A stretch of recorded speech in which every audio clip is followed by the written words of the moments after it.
Hello everyone, welcome to study with Gyan Prakash. तो दोस्तों आइए शुरू करते हैं 16 जनवरी के करंट अफेयर। तो पहला क्वेश्चन लेते हैं जो कि बहुत ही इंपॉर्टेंट है। हाल ही में 8 सीटर व्हीकल के लिए कम से कम कितने एयरबैग को कंपलसरी कर दिया गया? तो अभी तक क्या व्यवस्था थी? अभी तक 2 ही एयरबैग आते थे, लेकिन अब इनको बढ़ाकर 6 कर दिया गया है।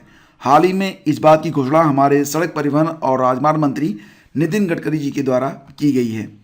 देखिए फ्रेंड्स, आपको बता दें यहाँ पर कि रोड ट्रांसपोर्ट मिनिस्ट्री के मुताबिक जिन गाड़ियों में 8 यात्री बैठेंगे उनमें कम से कम 6 एयरबैग अब उपलब्ध रहेंगे और ये कंपलसरी कर दिया गया है, जो कि अक्टूबर 2022 से लागू कर दिया जाएगा। Ministry of road transport and highways ने अपने बयान में कहा है कि यात्रियों की सुरक्षा बढ़ाने के लिए सेंट्रल मोटर व्हीकल्स रूल 1989 में संशोधन कर सेफ्टी फीचर्स को बढ़ाने का फैसला किया गया है। तो 1989 का जो CMVR है, सेंट्रल मोटर व्हीकल्स रूल, इसमें जो है परिवर्तन करके ये नया नियम लागू किया जा रहा है। अगला क्वेश्चन होगा, हाल ही में भारतीय सेना दिवस कब मनाया गया? जिसका उत्तर हो जाएगा ऑप्शन बी, 15 जनवरी। तो 15 जनवरी को भारतीय सेना दिवस मनाया क्यों जाता है? देखिए फ्रेंड्स, आपको बता दें कि प्रतिवर्ष आर्मी डे होता है 15 जनवरी को। देखिए फ्रेंड्स, भारतीय सेना दिवस प्रतिवर्ष होता है 15 जनवरी को और इस साल भारत का 74वां सेना दिवस मनाया जा रहा है। 15 जनवरी को नई दिल्ली और सभी सेना मुख्यालयों पर सैन्य परेडों, सैन्य प्रदर्शनियों और अन्य कार्यक्रमों का आयोजन होता है। भारतीय सेना दिवस फील्ड मार्शल KM करियप्पा के सम्मान में मनाया जाता है। KM करियप्पा का नाम आपको याद रखना चाहिए, ये बहुत ही सम्मानित व्यक्ति हैं और इनके बारे में अगर बात करें तो दोस्तों याद रखना कि देश की आज़ादी से पहले सेना पर ब्रिटिश कमांडर का कब्जा था।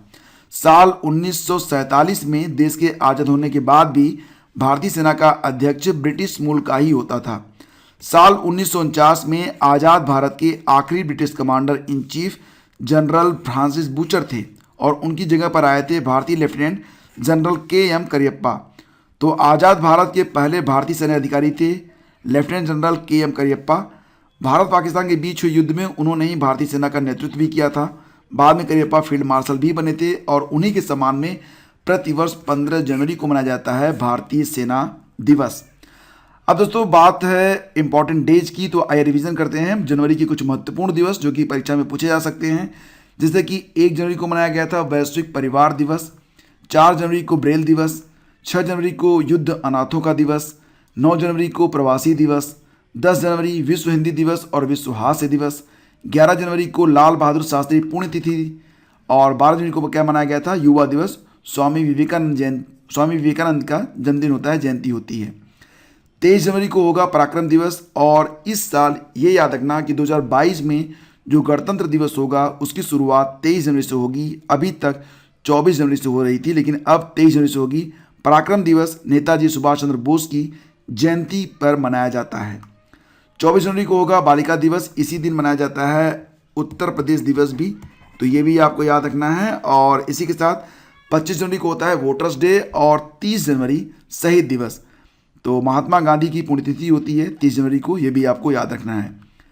भारत का पहला सैनिटरी नैपकिन फ्री गांव कौन सा बनेगा? तो इसका उत्तर हो जाएगा कुबलांगी गांव, जो कि केरल में है। तो विकल्प ए यहाँ पर करेक्ट है।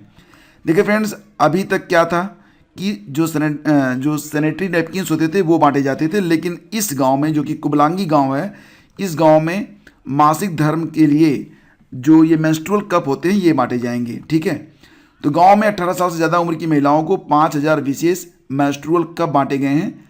इसका मासिक धर्म के दौरान इस्तेमाल किया जाता है। केरल के राज्यपाल कौन है? आरिफ मोहम्मद खान। और मुख्यमंत्री कौन है? पिनरई विजयन जी हैं।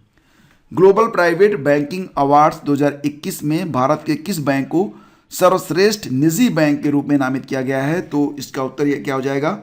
ऑप्शन सी हो जाएगा, HDFC बैंक को। तो ग्लोबल प्राइवेट बैंकिंग अवार्ड्स 2021 में भारत का सर्वश्रेष्ठ निजी बैंक के रूप में नामित किया गया है HDFC बैंक को।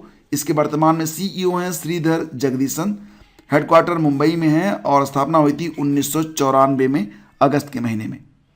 हाल ही में कौन सा राज्य पहली बार विश्व बधिर T20 क्रिकेट चैंपियनशिप 2023 की मेजबानी करेगा? तो कौन सा राज्य पहली बार विश्व बधिर T20 क्रिकेट चैंपियनशिप 2023 की मेजबानी करेगा? बहुत ही इंपॉर्टेंट क्वेश्चन है ये, तो याद रखना कि ये पहली बार होने वाला है विश्व बधिर T20 क्रिकेट चैंपियनशिप 2023 और इसका आयोजन होगा केरल में। तो विकल्प डी हमारा यहाँ पर करेक्ट है। वधिरों की अखिल भारतीय खेल परिषद को 10 जनवरी से लेकर 20 जनवरी 2023 तक केरल के तिरुवनंतपुरम में आयोजित किया जाएगा। इसके लिए अंतर्राष्ट्रीय खेल समिति की मंजूरी भी मिल गई है। अब दोस्तों ये भी याद रखना आप कि 2022 में ही हरियाणा में खेलो इंडिया यूथ गेम्स का आयोजन होगा और हॉकी 5PS विश्व कप 2024 का आयोजन किया जाएगा मस्कट में।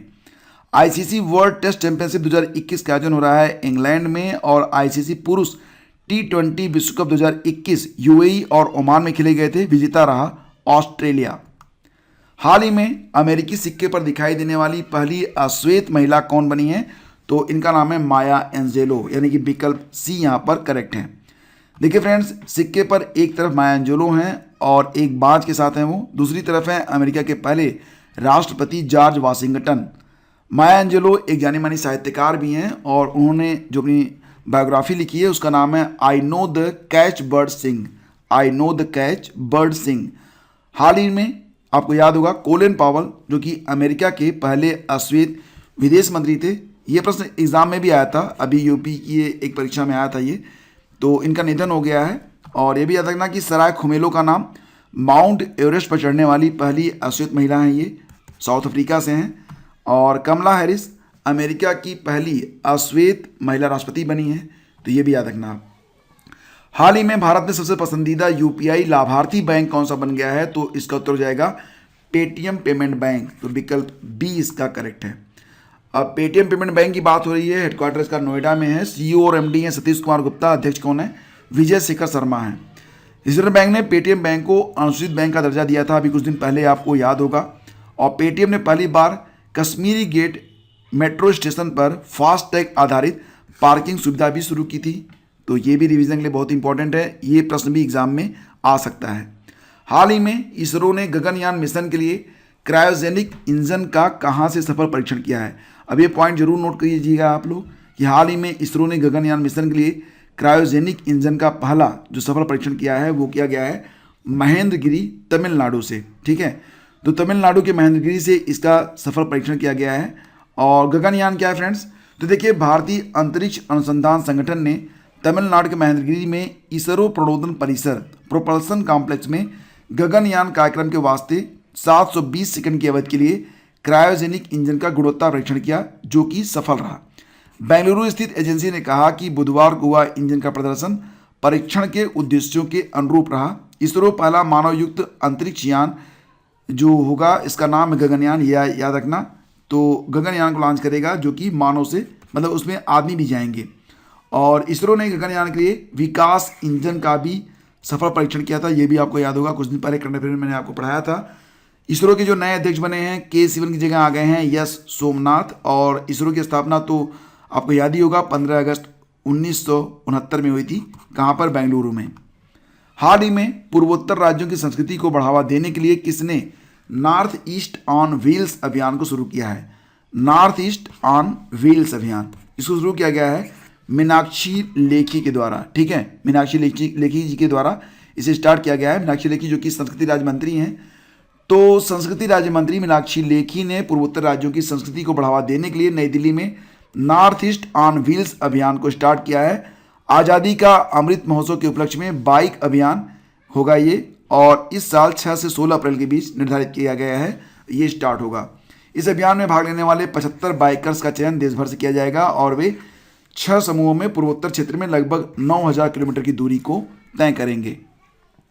हाल ही में भारत ने श्रीलंका को विदेशी मुद्रा संकट से उबारने के लिए कितने मिलियन डॉलर के ऋण की वित्तीय सहायता को मंजूरी दी है? तो उत्तर हो जाएगा इसका ऑप्शन बी 900। ठीक है, तो देखिए फ्रेंड्स, श्रीलंका की राजधानी कहाँ है? कोलंबो। 2 राजधानियाँ हैं, कोलंबो और Shri Jayawardenepura Kotte. Asian cricket council का हेडक्वार्टर भी आपको मिलेगा श्रीलंका में, जिसके चेयरमैन हैं जयशाह। और इसके जो प्रेसिडेंट हैं वो कौन है? मतलब श्रीलंका के जो प्रेसिडेंट हैं उनका नाम है गोतबाया राजपक्षे। प्रधानमंत्री हैं महिंद्रा राजपक्षे। ये भी याद रखना कि भारत और श्रीलंका के बीच पाक जलडमरू मध्य पड़ता है। भारत और श्रीलंका के बीच 2 सेनाभ्यास होते हैं, मित्र शक्ति और स्लाइनेक्स। साउथ एशिया का सबसे ऊंचा टावर जिसका नाम है लोटस टावर, ये श्रीलंका में ही बना हुआ है, जिसकी ऊंचाई है 350 मीटर। और नवंबर 2022 में भारत, श्रीलंका और मालदीव ने दोस्ती नामक एक एक्सरसाइज को किया था। तो ये कुछ महत्वपूर्ण बिंदु हैं संबंधित हैं जो कि श्रीलंका से और भारत से। तो इसी तरीके से आज का जो सेशन है समाप्त होता है। अब बात करते हैं कल के प्रश्नों पर। तो कल पूछा गया था कि कौन सा राष्ट्रीय उद्यान उत्तराखंड में नहीं है। कौन सा राष्ट्रीय उद्यान उत्तराखंड में नहीं है? तो इसका उत्तर रहा सलीम अली राष्ट्रीय उद्यान, जो कि जम्मू और कश्मीर में है। और अब आज का प्रश्न ये बताइए कि 2022 से गणतंत्र दिवस कब से मनाया जाएगा? तो कब से, कब नहीं, कब से। तो ये मैंने आपको बताया था, इसका उत्तर आपको बताना है। ठीक है, अगर वीडियो आपने ध्यान से देखा है तो उसका उत्तर आपको मैंने बता दिया है। अब आज का सेशन इसे समाप्त करते हैं। अगर वीडियो को पसंद आता है फ्रेंड्स, तब आप इसे लाइक और शेयर जरूर किया करें। बहुत बहुत धन्यवाद। Thank you so much.